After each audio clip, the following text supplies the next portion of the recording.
Winter wedding में तो हमारे पास बहुत से आउटफिट ऑप्शंस होते हैं, पर जब बात आती है समर वेडिंग की तो हमारा सर चकरा जाता है कि कौन सी आउटफिट कौन से ओकेजन में पहने। इसलिए आज की इस वीडियो में मैं आपको स्टेप बाय स्टेप मेहंदी से लेके बारात रिसेप्शन तक हर एक ओकेजन में कौन सी आउटफिट को पहनना है उस पर पूरी फुल गाइड दे दूंगा, जिससे तुम्हें कोई दिक्कत ही ना आए और तुम वेडिंग में औरों से अलग स्टैंड आउट कर पाओ। और साथ ही में 4 ऐसे मिस्टेक भी बताऊंगा जो कि अक्सर हर एक बंदा शादी के आउटफिट पहनने से पहले करता ही करता है।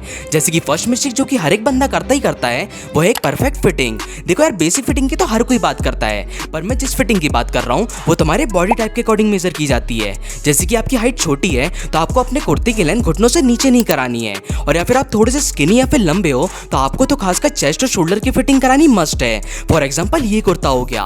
अब हमारा दूसरा पॉइंट ये है कि तुम्हारा हेयर स्टाइल और बियर्ड शादी के 2 या 3 दिन पहले तुम्हें सेट करा लेना चाहिए, जिससे वो तुम्हें एडवांस लेवल का लुक और वॉल्यूम शादी के दिन मिल सके।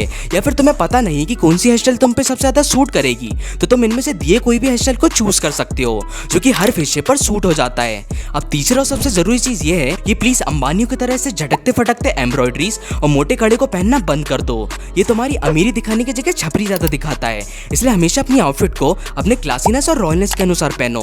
तो ये तो बात हो गई मिस्टेक्स की, जो कि मुझे पता है तुम अभी नहीं कभी दोहरा के भी वापस नहीं करोगे। तो इसलिए फाइनली हम बात कर लेते उन आउटफिट्स की जो कि तुम्हें हल्दी से लेकर बारात रिसेप्शन तक हर एक ओकेजन में परफेक्ट स्टाइलिश और अट्रैक्टिव मैन दिखाएंगे। और हाँ, मैं वादा करता हूँ कि ये वीडियो तुम्हारे लिए सफिशिएंट रहेगा। जैसे कि हमारा सबसे पहला ओकेजन जो कि शादी में सबसे पहले आता है वो है मेहंदी। देखो, मेहंदी में ट्रेडिशनली ग्रीन पहना जाता है, पर तुम्हें देखना जरूरी है कि तुम्हारे किसी क्लोज रिलेटिव की शादी है या फिर किसी दूर बंदे या बंदी की, जिसमें कि तुम ऑफ कोर्स ये ऑलिव ग्रीन और बॉर्डर ग्रीन का कुर्ता पहन सकते हो, जिसमें स्पेशली तुम्हारा मटेरियल और पैटर्न अच्छा तो होना ही चाहिए जिससे वो बाकियों से बोरिंग और सेम ना लगे।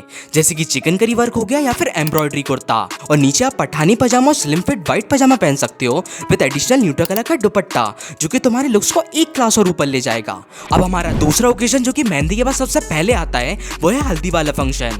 देखो, मेरी मानो तो तुम्हें हल्दी वाले फंक्शन में तुम्हें आंख बंद करके एक मस्टर्ड या फिर ऑफ वाइट वाले कुर्ते पजामा सेट को बाय कर लेना चाहिए, क्योंकि हल्दी का थीम कलर वैसे ही येलो होता है और तुम्हें उस दिन वैसे ही पहनना है। पर हाँ, तुम बाकियों से अलग दिखने के लिए एक एडिशनल में ब्लैक नेहरू जैकेट डाल सकते हो विद वही व्हाइट पजामा या फिर व्हाइट पैंट, और इसमें भी आपको कोलापरी चप्पल को ही पहनना है विद सम गोल्ड या फिर सिल्वर एसेसरीज जैसे कि स्क्रीन में दी हुई है। और साथ में आप इन दिए कुर्ते को भी बाय कर सकते हो, जो कि बेस्ट ऑप्शंस रहेंगे हल्दी से पहले माता पूजन या फिर संगीत जैसे फंक्शन के लिए, और इनका भी लिंक आपको डिस्क्रिप्शन बॉक्स में मिल जाएगा।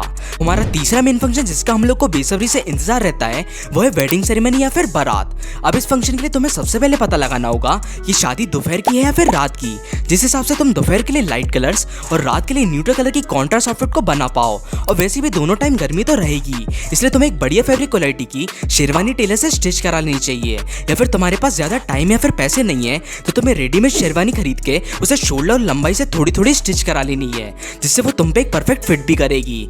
पर बस इसमें ध्यान रहे कि तुम्हारी शेरवानी में अच्छा खासा एम्ब्रॉयडरी डिजाइन वर्क हुआ हो, जैसे कि स्क्रीन में दिया हुआ है। अब हमारा सेकंड ऑप्शन जो कि बारात संगीत या फिर रिसेप्शन जैसी पार्टियों में सबसे ज्यादा काम आएगा वो है बंद गला, जिसको जोधपुरी सूट भी कहते हैं, जिसमें भी आपको सेम कलर वर्क वाले सूट को ही बाय करना है और नीचे आपको लेदर लोफर्स या फिर लेदर शूज को पहनना है।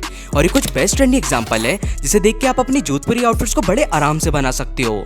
अब लास्ट बोनस, अगर आपके किसी दूर के रिश्तेदार या फिर कोई फॉर्मल इवेंट की शादी है तो आपको बिना सोचे समझे ब्लेजर के साथ ऐसी डिफरेंट और स्टाइलिश आउटफिट को बना लेना है, जिसका फैब्रिक ओपन होता है और ये आपको गर्मी से भी बचाए रखेगा। और हाँ, आखिर में अगर आपको इन सभी का लिंक चाहिए तो फटाफट से सब्सक्राइब का बटन दबा के वीडियो को लाइक कर दो और फटाफट से डिस्क्रिप्शन बॉक्स में पहुंच जाओ, जिसमें आपको सभी प्रकार के आउटफिट्स कम से कम बजट में मिल जाएंगे। और हाँ, जाते जाते कमेंट करके बताना कि आप कौन सी आउटफिट को वेडिंग में पहन के जाने वाले हो। तब तक के लिए बबीता जी